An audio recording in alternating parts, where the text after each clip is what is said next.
भरतपुर से खबर है, केवलादेव नेशनल पार्क परिंदों से आबाद हो गया है।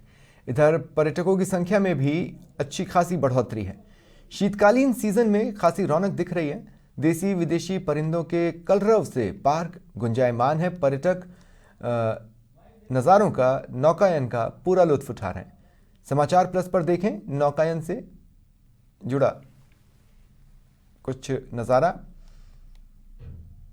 देखिए, दरअसल जब नाव में बैठकर आप नौकायन करेंगे वहां पर, तो आपको परिंदों की अठखेलियों का एक अलग ही अंदाज दिखाई देगा। दुनिया भर के परिंदों की केवलादेव पसंदीदा सैरगाह मानी जाती है। हजारों किलोमीटर का सफर तय कर ये मेहमान नेशनल पार्क पहुंचते हैं। इधर पर्यटकों के साथ ही स्कूली स्टूडेंट्स की भी खासी संख्या वहां देखी जा रही है। आपको बता दें कि ये नेशनल पार्क कोरोना की वजह से काफी वक्त तक वीरान रहा था। अब रिक्शा पुलर, गाइड, होटल संचालकों में खुशी का माहौल है। परिंदों के संसार का आप भी लुत्फ उठा सकते हैं। अगर एक बार आप कहीं घूमने का मन कर रहे हो तो भरतपुर के केवलादेव नेशनल पार्क, अगर प्रकृति प्रेमी है तो जरूर जाएं। बेहद दिलचस्प नज़ारे आपका वहां इंतजार कर रहे हैं। दुनिया भर के पक्षी एक ही जगह पर देखने को मिल जाएंगे।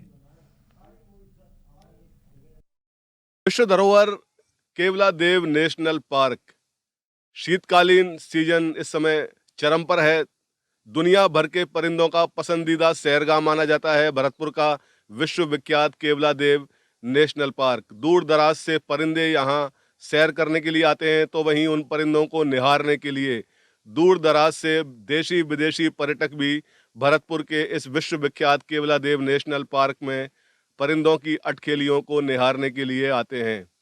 केवलादेव नेशनल पार्क की बात करें तो यहाँ का मुख्य आकर्षण है नौकायन।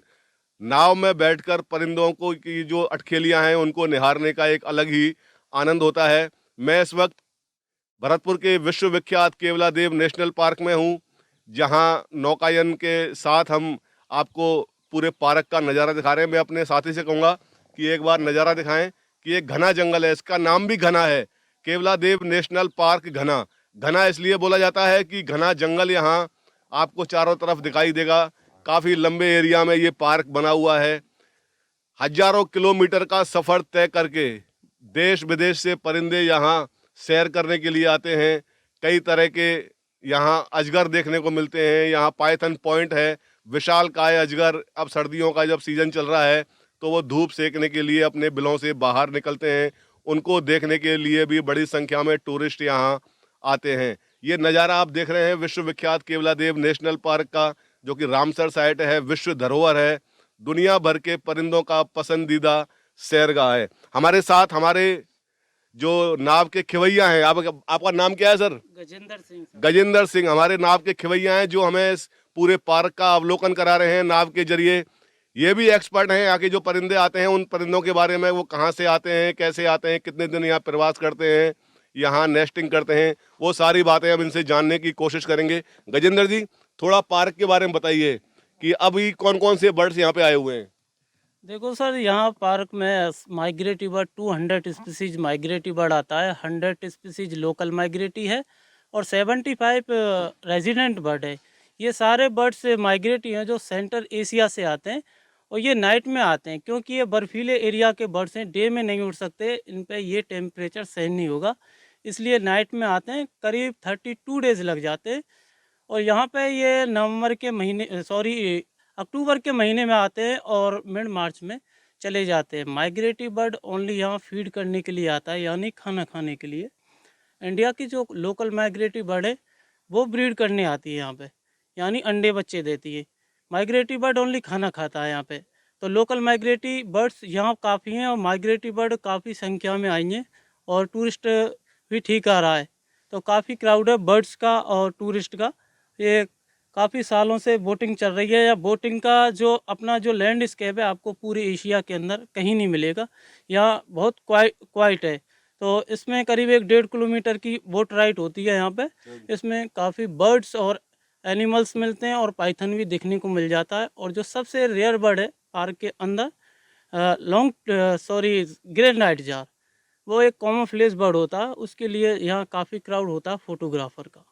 बिल्कुल, गजेंद्र जी बता रहे हैं हमें कि कौन कौन सी बर्ड्स यहाँ आती हैं, और भी इनसे बात करेंगे, आपको नज़ारा भी दिखाते हैं। गजेंद्र जी, नाव को चलने दीजिए जिससे हमारे दर्शक हैं वो केवला देव नेशनल पार्क का पूरी तरह से अवलोकन कर सकें। यहाँ की छिछली झीलों के बारे में बताऊंगा। इसको छिछली झील बोलते हैं। आप देख रहे हैं कि जो पानी है झील के अंदर वो बिल्कुल आपको हरा नजर आ रहा है। ये जो काई है, इस पानी के ऊपर जो काई जमा हो गई है, इसी को छिछली झील बोला जाता है। और इसी काई को खाने के लिए, भोजन करने के लिए दुनिया भर के दूर दराज इलाकों से यहाँ परिंदे भरतपुर आते हैं, क्योंकि ये उनका लजीज भोजन है। इस पानी के अंदर जो काई उनको मिलती है वो उनका लजीज भोजन है। जिस तरह की वनस्पति उनको इस पानी के अंदर मिलती है, उसको ही खाने के लिए जो दुनिया भर के परिंदे हैं वो सैर करने के लिए भरतपुर के केवला देव नेशनल पार्क में आते हैं। ये आपको नज़ारा समाचार प्लस पर नज़र आ रहा है, भरतपुर के विश्वविख्यात केवला देव नेशनल पार्क का। हमारे जो नाविक हैं, हमारे जो खिवैया हैं इस नाव के, उनसे और भी जानने की कोशिश करते हैं। गजेंद्र जी, हमें थोड़ा ये भी बताएं हमारे दर्शकों को कि कौन कौन सी बर्ड्स हैं इस समय उनके, जैसे पर्पल ग्रे है, हेरोन है। सर माइग्रेटरी में है, काफ़ी डक्स हैं, सोबलर हैं, गैडवाल हैं, मलाड है, बिजन है, रेड क्रेस्टेड पोचड़ है, कॉमन टील है। ये माइग्रेटरी बर्ड है। अपनी जो लोकल माइग्रेटरी बर्ड है, कॉर्मोरेंट है और अपना ग्रे हेरोन है और ओपन मिल स्टॉर्क है, नाइट हेरोन है। ये अपनी लोकल माइग्रेटरी हैं। और जो रेजिडेंट बर्ड है उनमें किंगफिशर है, ब्लैक ड्रेंगो है, रेड वाटर लैपविंग है। और बर्ड्स के साथ साथ में यहाँ पे पानी के अंदर 50 स्पीसीज ऑफ फिश है और 5 स्पीसीज वाटर स्नेक हैं। पार्क के अंदर 13 स्नेक हैं वैसे। और यहाँ पर जो टर्टल हैं जो 7 स्पीसीज हैं और फ्रॉग हैं जो 8 स्पीसीज हैं। यहाँ बटरफ्लाई की भी जो स्पीसीज है 75 स्पीसीज है। तो यहाँ काफ़ी स्पॉटेड डियर एनिमल्स भी हैं। एंटीलोप है, जैकॉल है, हाइना है, पर्कुपाइन है, वाइल्ड बोर है, हॉक डियर है, ब्लैक बग है। काफ़ी सारे एनिमल्स हैं और बटरफ्लाई की 75 स्पीसीज है। यहाँ सारी अच्छे स्पॉट करता है टूरिस्ट, यहाँ सारी चीज़ें देखने को मिलती हैं इनको। बिल्कुल, तो ये आपको गजेंद्र सिंह जी जिन्होंने हमें पार्क के बारे में बताया कि कौन कौन सी किस किस वैरायटी का भोजन, कौन कौन सी मछलियाँ, कौन कौन से स्नेक यहाँ परिंदों को भोजन के रूप में मिलते हैं, सारी जो खूबियाँ हैं इस नेशनल पार्क की उनसे अवगत कराया। समाचार प्लस अपने सभी दर्शकों से कहना चाहता है, अगर आपको परिंदों का संसार देखना है, परिंदों की दुनिया देखनी है, तो आप आइए भरतपुर। यहाँ केवला देव नेशनल पार्क में आपको परिंदों का पूरा संसार नजर आएगा। मेरे सहयोगी लोकेश के साथ मैं दीपक लवानिया, केवला देव नेशनल पार्क, भरतपुर।